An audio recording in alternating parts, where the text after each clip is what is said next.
আসসালামু আলাইকুম। বিসমিল্লাহির রহমানির রহিম। বন্ধুরা, আজ আমি একটি টিফিন রেসিপি নিয়ে হাজির হয়েছি।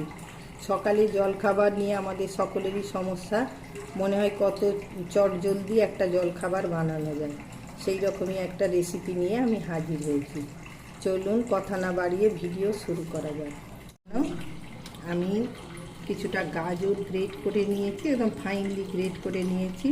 কিছুটা কাঁচা লঙ্কা কুচিয়ে নিয়েছি, একটা মিডিয়াম সাইজের টমেটো কুচি করে নিয়েছি, ধনে পাতা কিছুটা কুচি করে নিয়েছি, একটা বড় পেঁয়াজ কুচি করে নিয়েছি। এবার এই টিফিন বানানোর জন্য আমি এক বাটি চালের গুঁড়ি নিয়েছি। এটা চালের গুঁড়ি আছে, যে কোনো বাটি আপনারা মাপ করে নিতে পারেন। এই এক বাটি চালের গুঁড়ি নিয়েছি। আর এর সঙ্গে আমি হাফ বাটি সুজি দেব।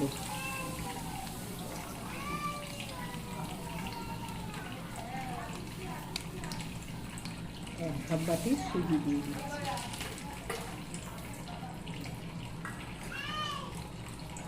স্বাদ মতো নুন দিয়ে দিচ্ছি। এবার আমি জল দিয়ে একটা ঘন ব্যাটার বানিয়ে নেব। অল্প অল্প করে জল দেব।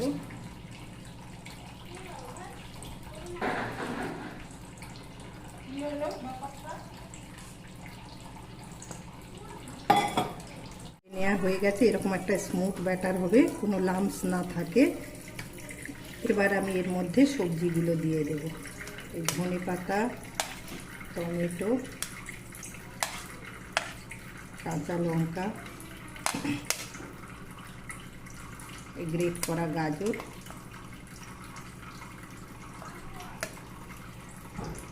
আর পেঁয়াজ দিয়ে দিলাম। এটা আমি ব্যাটারের সঙ্গে ভালো করে মিশিয়ে নিচ্ছি।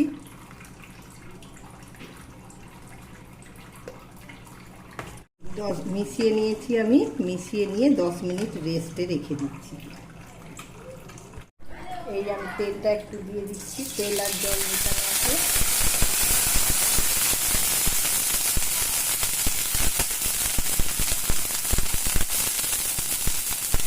আমি একটা টিস্যু দিয়ে মুছে নিচ্ছি।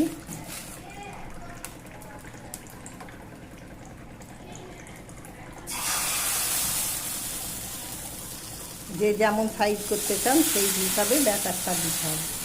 আমি 1.5 হাতা দিলাম।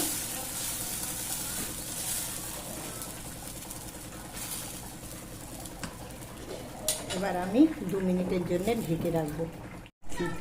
1 মিনিটের জন্য। 2 মিনিট পর ফিরে আসলাম। এই ওপর দিয়ে আমি একটু তেল দিয়ে দেবো। এতে জল নেই, শুধুই তেল, অল্প একটু। যারা তেল অ্যাভয়েড করতে চান তারা না দিলেও হবে, আমি হালকা দিলাম অল্প। এবার আমি উল্টিয়ে দিচ্ছি।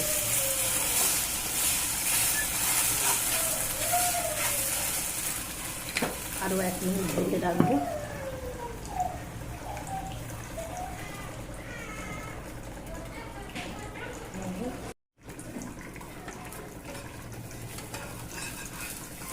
এবার আমি উঠিয়ে নিচ্ছি।